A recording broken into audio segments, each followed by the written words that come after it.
네, 안녕하십니까. 오늘은 세 번째 이야기가 될 텐데요. 아는 만큼 보인다라는 제목으로 오늘 같이 한번 해보도록 하겠습니다. 미술품을 보려면, 감상을 하려면 알아야 되거든요. 그러니까 아는 만큼 이게 보이게 됩니다. 그래서 오늘은 아는 만큼 보이게 되는데, 또 보이는 만큼 이제 돈과 상당히 연결이 되어 있습니다. 오늘 여러분이 좋아하시는 돈에 대해서도 같이 이야기해 볼 수 있도록 하겠습니다. 지난 시간에 우리가 세계에서 가장 비싼 그림들 여러분들 정말 눈호강하셨죠? 네. 언니 언제 결혼할래? 폴 고갱의 작품. 이 그림이 2,000억, 2,500억 원 이렇게 한다는 거고, 그리고 가장 비싼 그림이 바로 다빈치 형님의 살바토르 문디라는 작품들 우리 감상해 봤습니다. 정말 우리가 돈의 스케일이 이제 많이 달라지게 됩니다. 그림을, 이제 미술품을 알게 되면서요. 그림 한 점이 어떻게 5천억이냐. 이게 이제 세상에서 지금 현재 벌어지고 있는 일이죠.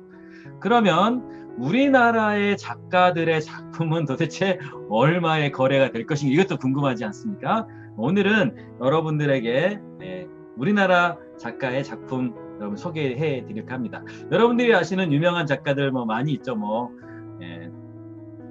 많이 있죠. 조선시대 화가뿐만 아니라 이중섭 화가, 박수근 화가 이런 분들 많이 있는데, 그런 분들의 작품은 도대체 얼마 정도 거래가 될 것인가, 세계 미술사의 우리나라 작가의 작품들의 현 주소를 좀 살펴보도록 할 텐데, 생각보다 상당히 현재 많이 약진하고 있는 게 우리나라 미술 화가들의 작품들이거든요. 자, 그 중에 여러분들의 몇 가지를 소개해 보도록 하겠습니다. 2020년 상반기 작가별 낙찰 총액이 있는데, 이우한 작가가 총 92점을 출품을 해서 61억 정도를 낙찰이 됐죠. 그리고 두 번째로는 박서보 화백, 그 다음에 세 번째 이제 김환기 화백인데요. 네 번째 김창렬, 청경자 화백, 이렇게 이제 순서가 쭉 이렇게 매겨져 있는데, 그 중에 우리 이 작품 박수근 화백 여러분 너무너무 많이 잘 아실 거예요. 이분의 작품은 거래가가, 최고 거래가가 23억 정도로 낙찰이 됐습니다. 제목은 공기놀이 하는 아이들이라는 작품인데요. 이 작품은 빨래터 이런 작품들이 있는데 23억에 이제 낙찰이 됐고요. 우리나라에서 가장 고가로 팔린 화가의 작품은 이 작품입니다. 이 작품 상당히 좀 추상화죠, 추상화. 두 개의 작품을 이게 연결한 작품인데요. 이 작품은 여러분이 잘 모르실 수도 있는데, 김환기 화백이라는 작가의 작품이죠. 우주라는 작품이고요. 홍콩 경매장에서 132억의 낙찰을 받았습니다. 너무 대단하죠? 그럼 2위는 누굴까요? 2위도 김환기 화백입니다. 3위는요? 3위도 김환기. 4위도 김환기. 김환기 화백이 우리나라의 미술의 아이콘이라고 보시면 되겠죠.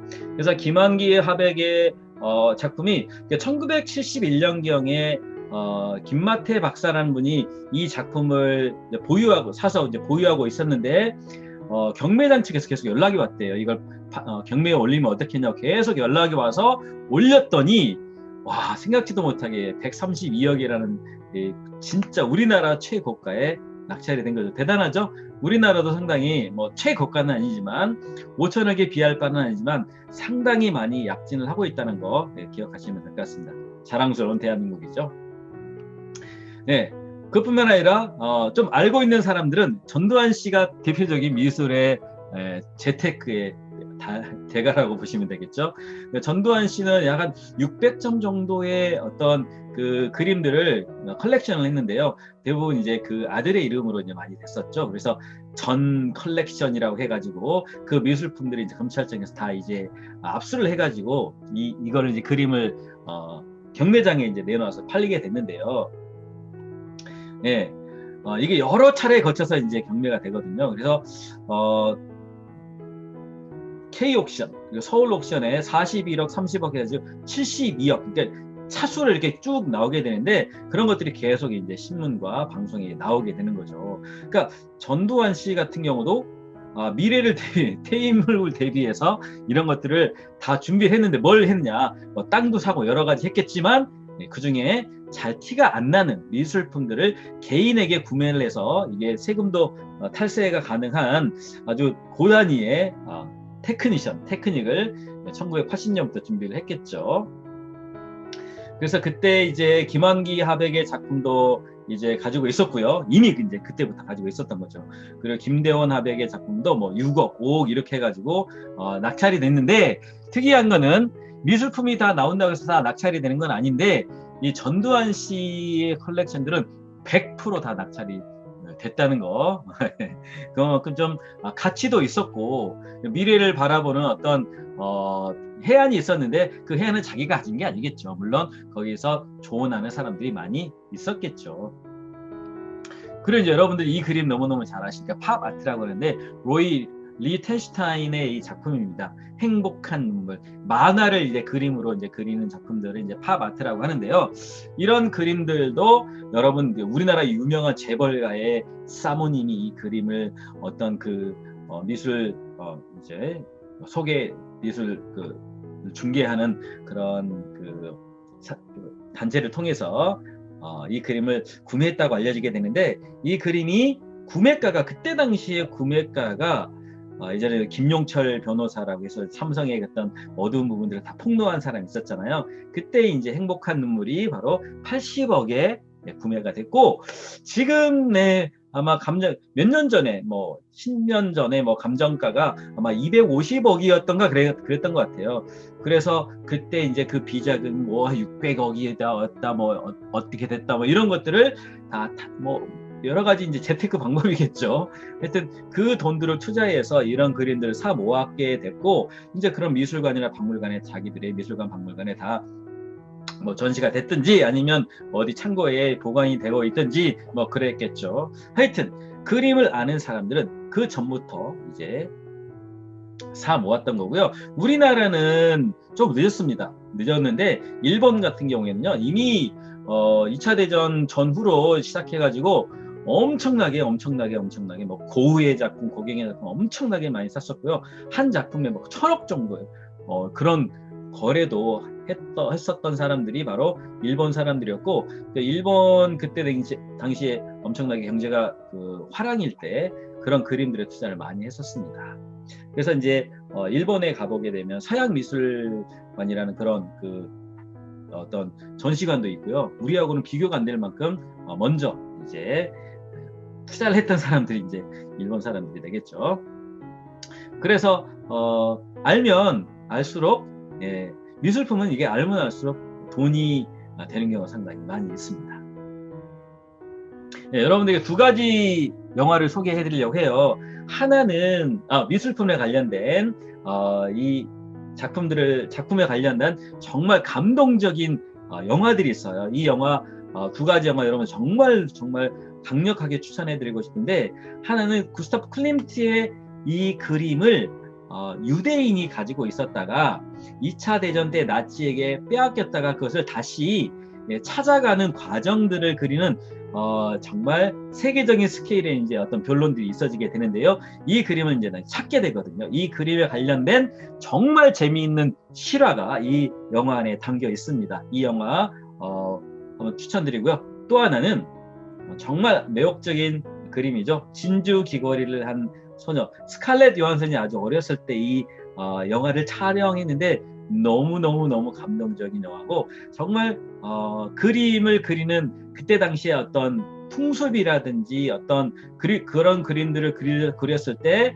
어떤 재정적인 어려움이 있었는지 그런 배경들까지 다 설명해주는 영화가 바로 진주귀걸이를 하는 소녀. 아마 여러분들이 그림을 이해하기에 그런 배경 지식들을 가지면 상당히 많은 관심들을 가질 수 있을 거라고 봐집니다.